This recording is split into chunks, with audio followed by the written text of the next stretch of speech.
We are not enemies, but friends. We must not be enemies. Though passion may have strained, it must not break our bonds of affection. I hear your words, Mr. President. But the night is cold, and the men are colder still. You speak of friendship, but out here the line between friend and foe is drawn in smoke and cannon fire. The mystic chords of memory, stretching from every battlefield and every patriot's grave, still live within us. They wait for the day they might be heard again. Hard to believe it's come to this. Feels like the whole country's holding its breath. Aye, and when it exhales, it'll be with gunpowder. Do you think they'll really do it? Fire on us. Their own countrymen. They won't think of us as their own anymore. That's what makes it possible. It's strange. I used to think those words meant something unbreakable. They still do. But not everyone hears them the same way. And you, sir? Do you still believe? Belief's easy when the world's quiet. Tonight I settle for duty. Seems a poor trade. Faith for duty. Faith doesn't keep walls standing. Duty does. You think those angels are watching tonight? If they are, they've seen worse. And better. I saw their signal lights earlier. Across the harbor. Looked like stars blinking through the fog. Not stars. Guns waking up.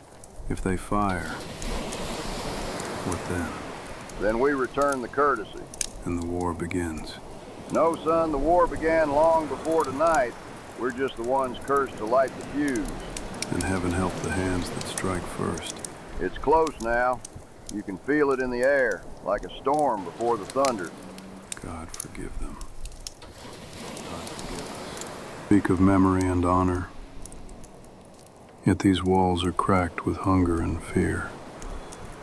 Every man remembers something, but not all memories are kind. If destruction comes, it will not come from abroad. It will be born within us, by our own hands and our own anger. You say destruction will be our own doing, and maybe you're right. Maybe the spark that lights this fort will burn through every home we've ever known. As a nation of free men, we must endure or fall by our own design. You have faith in the better angels of our nature.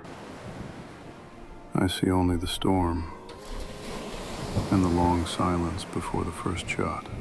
Yet I believe, even through the smoke and sorrow, that the better angels of our nature still watch over this divided house. We will finish the work we are in, sir. But some of us won't see it finished.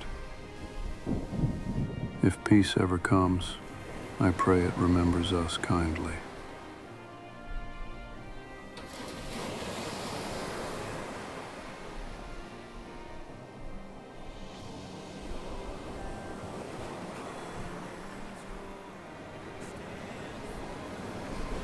Looks peaceful from here. You'd never know she's been starving for weeks. Peaceful's just the silence before the shot, boy. They've had their warnings. Major Anderson's made his choice. So have we, sir. Doesn't make it sit any easier. You think I want to do this? Half my kin are from up north, but orders are orders. Charleston wants the first word, and we're the ones to speak it. All this, just to prove we'll fight for our own? That's how history starts, son. With someone lighting a fuse. You remember that when this harbor wakes up screaming. What if they don't fire back? They will. Men don't take cannon fire lying down, not even hungry ones. And when they do, there's no mending what's broken. Signal's up! Sullivan's Island has fired! Then God help us all. No time for prayer, sailor. Time for history. The first shot's been heard, and the world will never sleep quiet again. Your ground when cannons roar. Stand for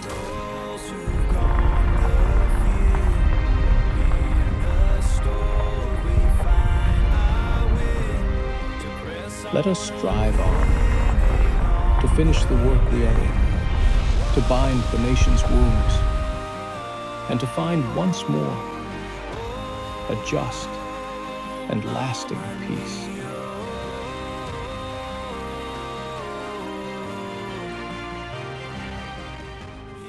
Fort Sumter fell to Confederate hands on April 13, 1861.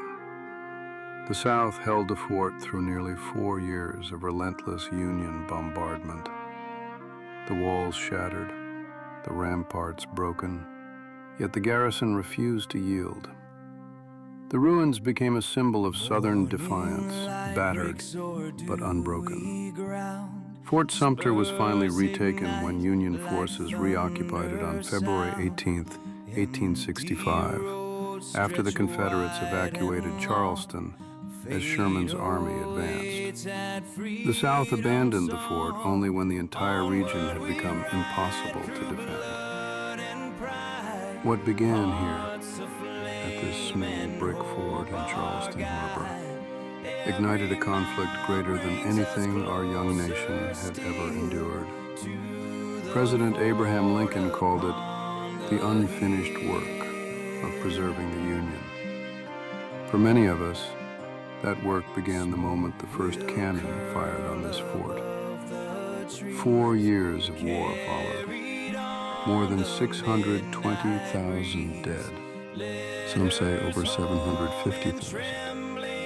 A generation lost. Families shattered. A country scarred forever. And just as the Union finally stood whole again, the man who held it together was taken from us. On April 14, 1865, only 2 months after Sumter's reoccupation, and just days after Lee's surrender, Abraham Lincoln was shot at Ford's Theater. He died the next morning. For many of us who fought, it felt as though the war had taken its final, cruelest price. We had survived years of battle, only to lose the one man who carried the weight of the nation on his shoulders. The victory felt dimmed, the celebration muted. A heavy silence fell across the land. Fort Sumter's fall marked where the war began. Its ruins bore witness to the cost. And its return to Union hands came in the same year we lost the president who vowed this nation shall not perish from the earth. I was here when the first shots echoed across this harbor. And now, standing among these broken walls, I know this much. The spark that began at Fort Sumter changed us all. And the price of preserving the Union was written in the blood of a nation and in the loss of its leader.